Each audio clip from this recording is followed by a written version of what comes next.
Hey everyone, and welcome to the Sunny Go One Piece podcast. On this episode, we're going to be diving into episodes 582 through 584, which will cover manga chapters 657 through 659. And this part of the arc has the difficult task of balancing and keeping track of basically three different plot threads all at once, as everyone involved is trying to figure out just what exactly is happening on Punk Hazard. So, synopsis, as Nami's group is now figuring out what to do with the strange samurai head and a group of giant children as they try and escape this mysterious facility, Luffy's group is now faced with having to regroup with them on the frozen half of the island as they contend with a group of enemy centaurs. Alright, so differences. I'd say the biggest differences with these episodes is the arrangement of the scenes, because they're all over the place and out of order when it comes to how they're presented in the manga. But this isn't that big of a deal because of how separate many of these storylines so far are. So in terms of the overall flow and pacing, it really doesn't make it too much of a difference to the overall experience. But when you read it in the manga and you watch it in the anime, the events are just completely just scrambled around.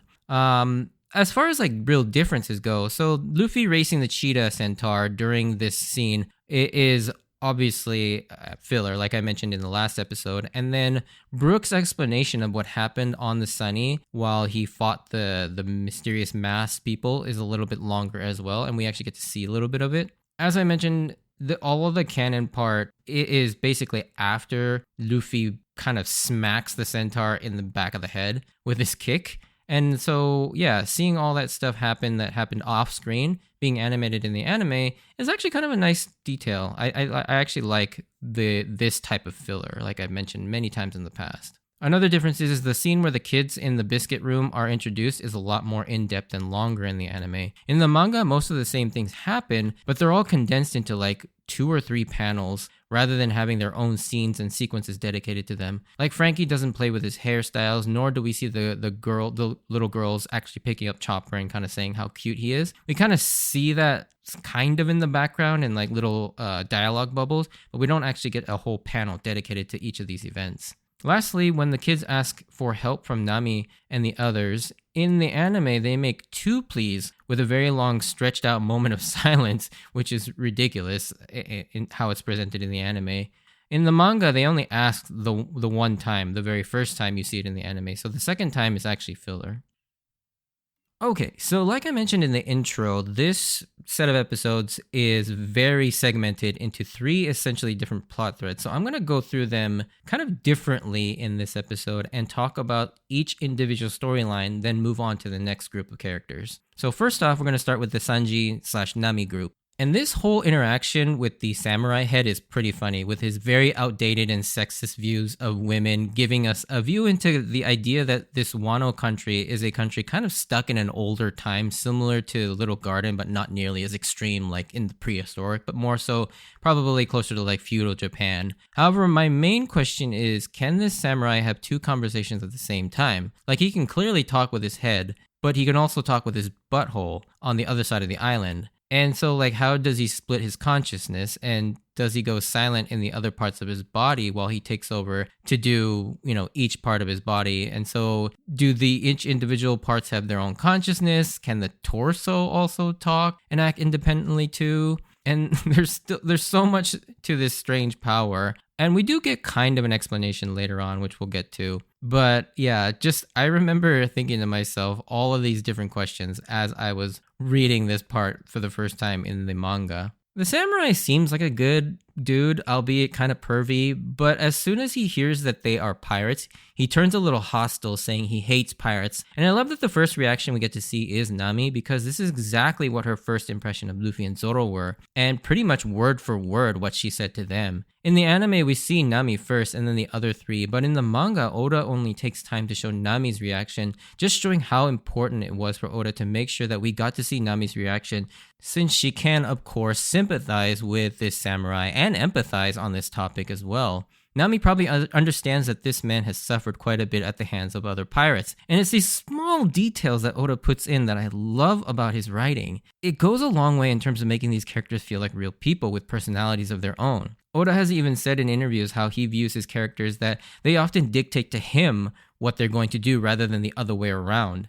The characters he's created are so well written and so well fleshed out that their actions are often dictated by the characters, so he writes them in a way that makes sense for their characters' personalities. And he's even been on record saying Luffy, unsurprisingly, is the character he lets the most dictate their own actions, which I think is pretty funny. Now, in order to get out, Frankie steps up and uses the radical beam, which easily obliterates the door to everyone's amazement, and Chopper getting the same starry-eyed look as Luffy and Usopp when it comes to like beams is super cute.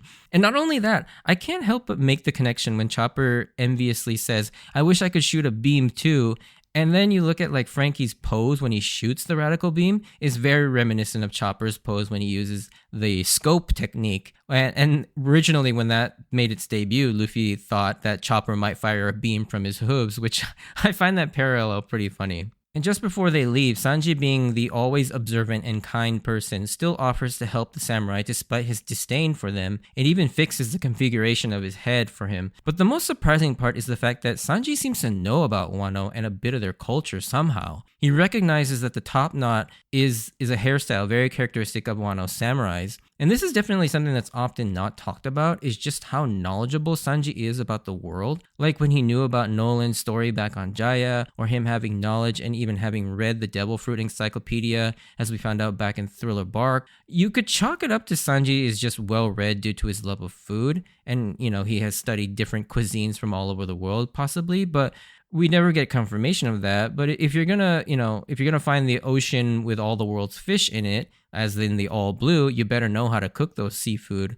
But then again, there may be some other reasons why he's so well read. I remember by this point there were many theories that Sanji may have been like a royal noble, hence why he often used the prince moniker. And the theory is that he grew up a very wealthy, rich boy who was groomed as a future royal, and where he had to learn world politics and such, which is why he's so knowledgeable about random things. And even though there was some trepidation amongst the others to lead the samurai, Sanji, being the kind person he is, gives him a chance, and we get an explanation from the head why he was attacking those people on the island, and it was due to him trying to save his son. They don't have too much time to really decide before they're forced to run from the guards who have caught on to the escape, but this one act of kindness from Sanji will go on to majorly alter the trajectory of the Straw Hats' journey, as we will learn as the series continues.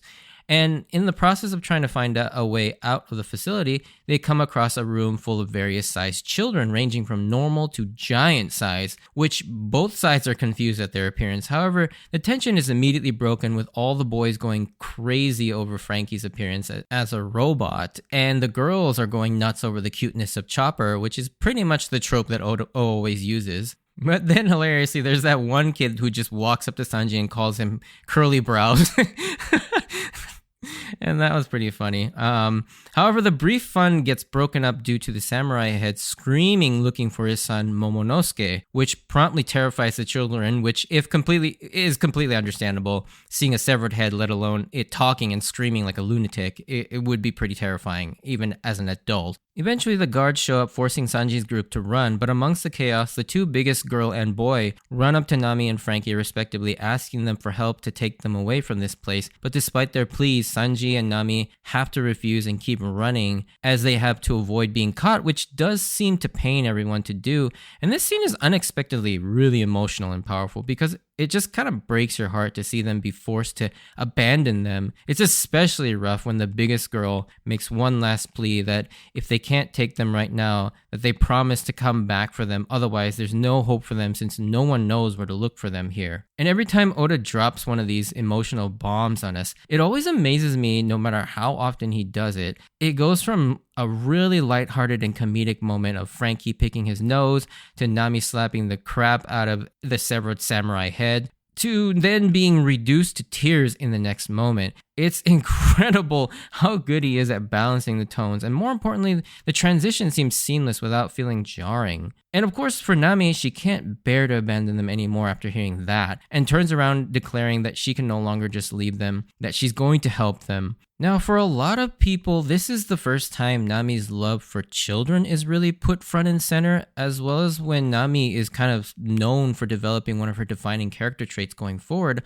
of loving and caring for children. However, this is not something new that came out of nowhere for this particular arc. This was a trait that Nami had always displayed, it just wasn't all that prominently featured. And this, of course, all stems from her experiences as a child. She, of course, was saved by Bellemere as a baby, but once Arlong came along, Nami was forced to grow up very quickly and had to suffer for a long time throughout her childhood. And I bet there were so many times where she wished that somebody would help her, but instead had to take it upon herself. However, now that Nami has the power to help others, to be that person she wished for so many times while in captivity, she can't help but be sympathetic to any child in distress. And we can even see this all the way back as far as the East Blue in Arlong Park. Like, one of the first things we see of that island and that arc is the little kid, Chabo, mourning the loss of his hometown and his family, very angry and ready to throw his life away. Nami rather harshly smacks the kid to keep her, her villainous appearances up, but she effectively saves the kid's life. But not only that, she tosses him a huge wad of cash,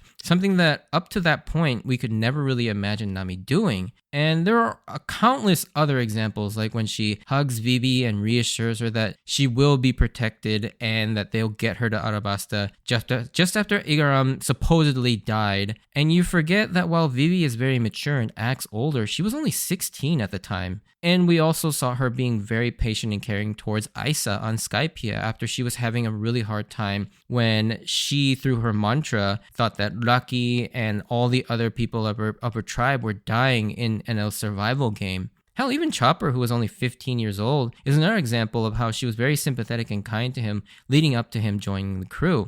So when she turns around and decides to stand up for these kids, pleading for help, it makes all the sense in the world she would do this, if not expected. And Sanji, always the level-headed, logical evaluator of the situation, protests, saying they don't understand the situation and could potentially be a mistake to just take these kids. But when Nami and particularly how Akemi Okumura gives this amazing declaration that she can't turn her back on kids asking for help, Sanji immediately jumps into action. Now, one could read this as Sanji changing his tune because Nami asked him to, and despite what Sanji says, how he didn't do this for them and only did it for Nami, I think there is more to this. There could also be something to Sanji caring for the kids as well, because we know that Sanji also had a hard childhood, and we don't even know what he had to experience to be left orphaned working on a cruise ship at such a young age, even before he met Zeph. And I'm sure with Nami reminding him of that, and just the fact that Sanji is also one of the more empathetic and kinder Straw Hats, he probably decided to help,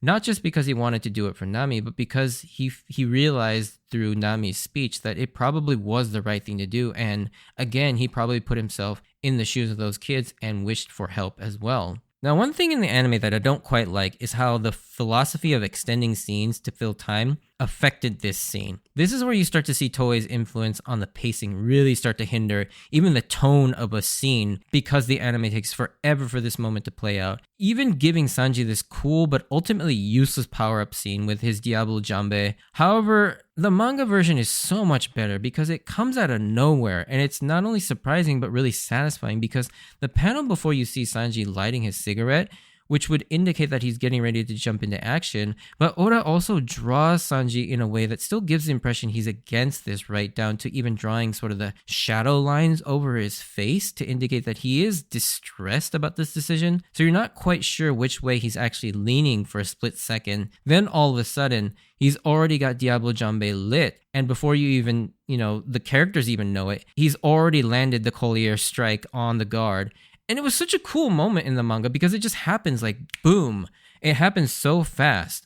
But in the anime, it just gets drawn out so much that it just kind of ruins that sort of sudden shift in Sanji's attitude. While Sanji and Frankie work to take out the guards, we kind of get more of an answer to how the samurai head works as we see his head reacting to the things his torso is doing, but it's still crazy to me to understand how that works. Like I said in earlier in this episode, he essentially has to split his thoughts in 3 different directions. And as comically funny as this fight is, one thing is pretty apparent. This samurai is actually pretty decently strong, enough to give Brook and Luffy a run for their money with just the portions of his body fighting instead of the full thing. So it's imagine all 3 parts finally being put together. He must be pretty decently strong. And now, speaking of Brook and Luffy, let's move on to their portion of the story. Now, back with the others, they discovered from Brook that the other Nami and Sanji group were kidnapped, and Robin smartly deduces just about what's going on.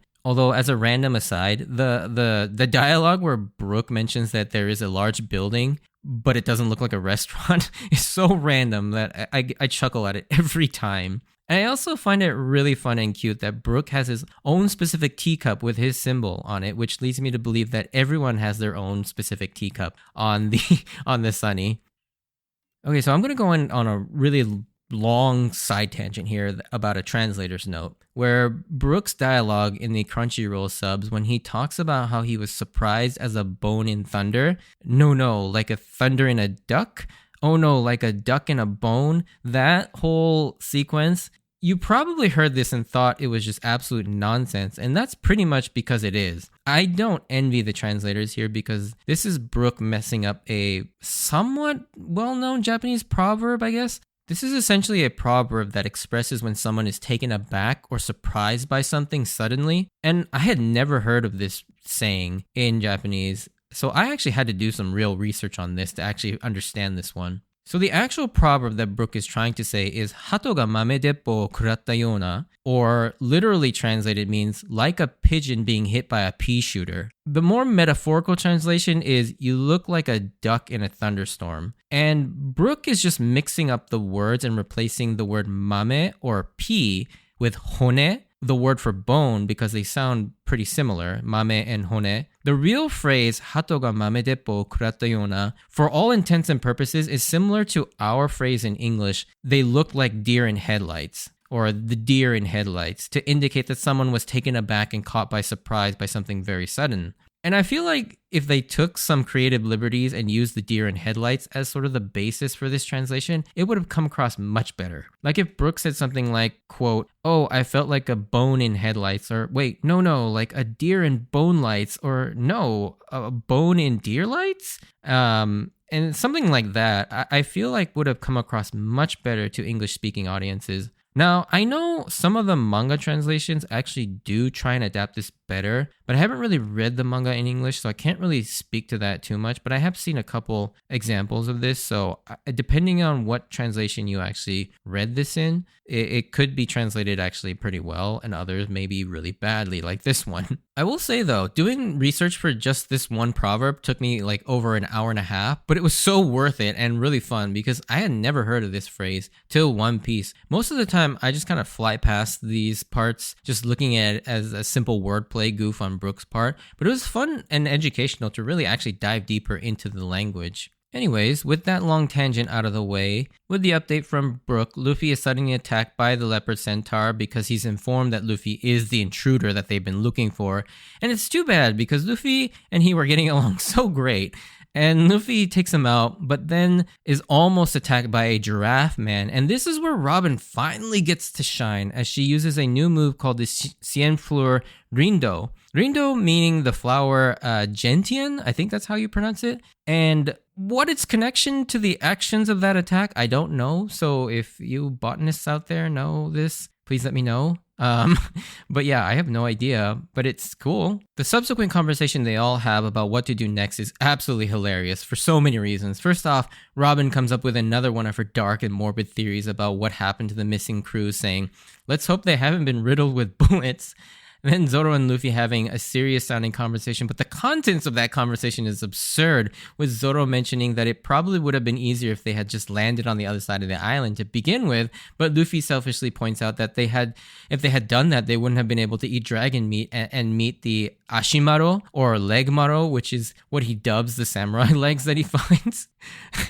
And to end episode 582, we get a better look at the boss of the facility, the one they call Master, who seems to be some cloud of pink gas, no doubt a gas-based devil fruit, which could prove to be trouble, but Logias seem a little less scary now that Luffy can use armament haki, which is an exciting prospect that we will finally get to potentially see Luffy how he fares against a Logia type with his newfound power. Although I do kind of miss the days where we would all theorize how Luffy was going to defeat a specific Logia fruit. And it's at this time Smoker and Tashigi have made it to Punk Hazard as well in a very short amount of time, so it looks like Nami's navigation skills were pretty good, as they must have been pretty close to the original island with the shaky log that was pointing at the one raining down lightning. However, the funniest and most interesting detail we get from Smoker in this scene is that it's revealed that Punk Hazard was the battleground for Aokichi and Akainu's duel, which explains the odd half and half climate of the island. And just think about that for a second.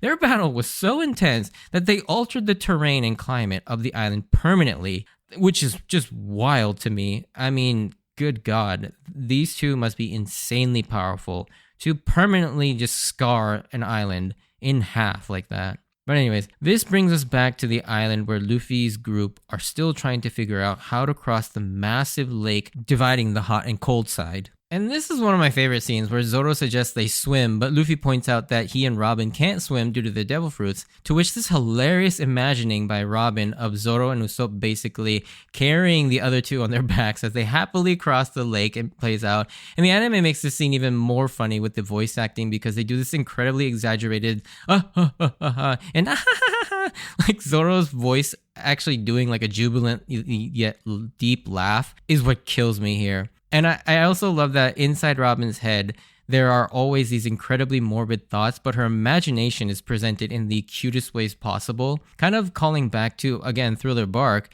when she first heard of Kuma's Niku Niku, like, paw powers, which is a terrifying thing, yet she imagines these cartoonishly cute cats holding up their paws like, yeah, it's pretty funny. The next moment added in the anime is freaking hilarious too, when Usopp gets annoyed and angry that this is what they're implying, all the while Luffy and Robin are just kind of staring at him, fully expecting that this will in fact be the plan. And Usopp yells back, "Stop staring over here," with Luffy giving the most innocent yet blank stare ever.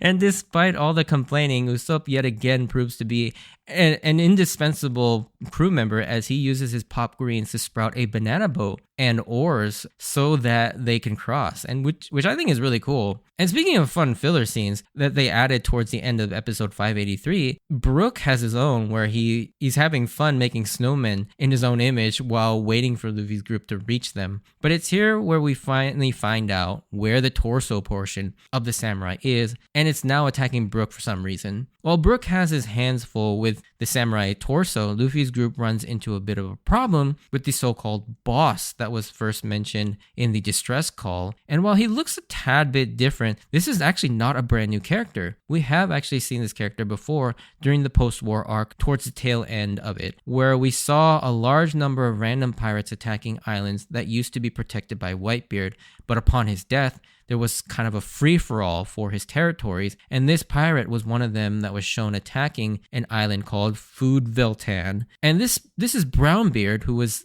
seemingly quit being a pirate and now has the lower half of an alligator centaur. Then, when we last saw Brownbeard, he was about to face off against Basil Hawkins, and presumably he lost that fight, necessitating him to fall in line with this mysterious gas master. However, unfortunately for Luffy and the gang, they're fish in a barrel at the moment, and they get their banana boat sunk and are left in the water, and they now have to contend with attacks from the shore, while Zoro and Usopp somehow need to focus on rescuing Luffy and Robin, who are going to drown. And unfortunately, that's the cliffhanger to this portion of the story, as it ends here with these sets of episodes. So now we're moving on to the final third story thread, and that's the one involving Smoker, Tashigi, and the rest of the G5 Marines as they make their way through the mysterious poison gas to find the Straw Hats and to understand why an abandoned government facility still has so much activity on it. However, before we go on any further with the story, can we talk about how absurd Smoker's dedication, or I guess I should say his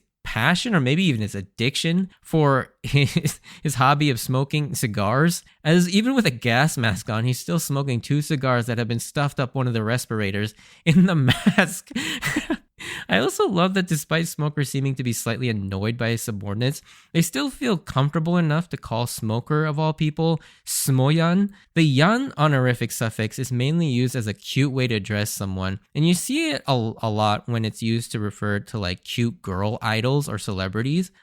So to see Smoker somewhat tolerate them calling him that is pretty funny. But for what it's worth, they're also pretty informal with Tashigi as well, calling her Tashigi-chan, even though they're both superior officers that far outrank them. They eventually make their way to the interior of the island where the gas master is notified of their arrival and does not want anyone to know that they're there for whatever reason. But he does not want his identity revealed and therefore sends someone that I had never expected to see here. And I was legitimately shocked to see this character here in the story. It turns out to be Trafalgar Law. I was like, what? When I first read this moment, I was truly shocked to see him here. Not only that, but we learn that he has now been inducted into the Shichibukai and has taken over one of the vacant spots after the war, which is a double whammy shocker for me at least. I think for a lot of people too. Also, his new updated post-time skip design looks amazing. He just looks way more intimidating and cooler at the same time, with kind of like darker tones instead of his original bright yellow getup, which we see in the brief flashback of what led to him being elevated to a Shichibukai, where he seemingly delivered still beating hearts of 100 pirates to the Marines, which is insane. And this also clears up all the Shichibukai mentions up till now that Robin pointed out earlier, as it turns out that Law was the new Shichibukai living on this island. But yeah, what a way to end on a huge cliffhanger with the revelation of one of the supernovas being on this island and has now become a Shichibukai. This arc just got very interesting with Law's inclusion here, as not only do we have a gas Logia user villain, but also a Shichibukai with what we know is an extremely powerful devil fruit, as seen on Sabori during his intro, where he's seen disassembling people at an alarming rate, caught in his room ability, his Ope Ope fruit. It's at this point in the arc where I got really invested in Punk Hazard because of just how many of these like mysterious plot threads are. Especially because Luffy may have to potentially deal with two major threats that's not even considering what direction Smoker will go either. So will he be an antagonist? Will he be kind of like a weird support like he was in Arabasta? Who knows? But yeah, that's something we'll have to deal with in the next episodes. But if you did enjoy this, send me a like or comment. And if you want to join me on this journey of rewatching One Piece, please consider subscribing. Check out my Instagram and Twitter or X account at Sunnygo Podcast if you want updates of when I post new episodes, or to see some pictures of my manga collection and some of my new One Piece trading card game collection as well. As always, I wanted to thank you for taking the time out to listen to the podcast. Small spoiler section here, but if you're not interested in those, stay safe out there, and I hope to see you on the next episode. Bye!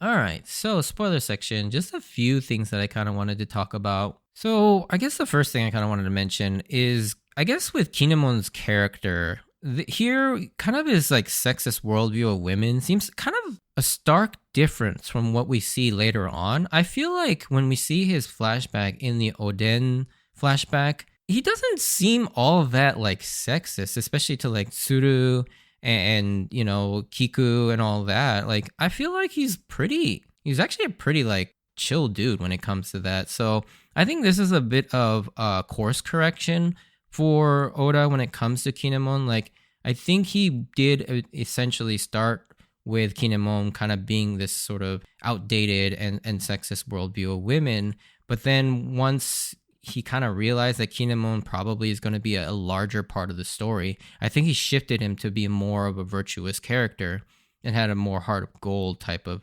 thing, and basically just kind of threw away the whole sexism part of his character, because I don't think it ever comes up. Well, it does. I mean, he does constantly talk about how Nami is always dressed inappropriately, but I feel like in his flashback, that never really plays a role if I remember correctly. I may have to go back and read and watch the Oden flashback because it's been a little bit since I've seen that. But yeah, I feel like that's kind of gone to the wayside. The other thing I wanted to mention too is Sanji. And yeah, while that theory of him being a prince being the reason why he knows a lot of stuff is not really true to an extent, the idea that he was a prince actually turned out to be somewhat true in the fact that, he is the ruler of the Germa Kingdom, or he's the son of one of the rulers of the Germa Kingdom in Judge. And so, yeah, Sanji was in fact kind of a prince, which is kind of funny. So that turned out to be true, as we'll see in his second flashback in the Whole Cake Island arc. And the last thing, which is something we just recently found out, like very recently,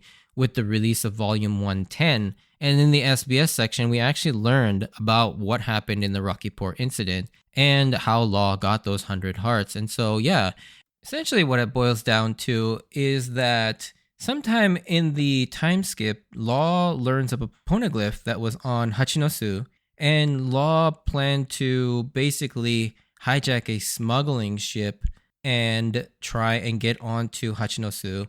But instead, he accidentally hijacks the Rocky Port, which is a real passenger ship, and the king and several nobles of that ship were traveling on it. And once the Rocky Port arrived on Hachinosu, this huge battle between Law and the pirates who lived on Hachinosu basically started. And this prompted the other two people involved, Kobe and Blackbeard, having come to Hachinosu for their own separate reasons. And obviously, Blackbeard wanted the island for his home base, and then Law wanted to basically rescue those people that Law accidentally captured or basically took hostage.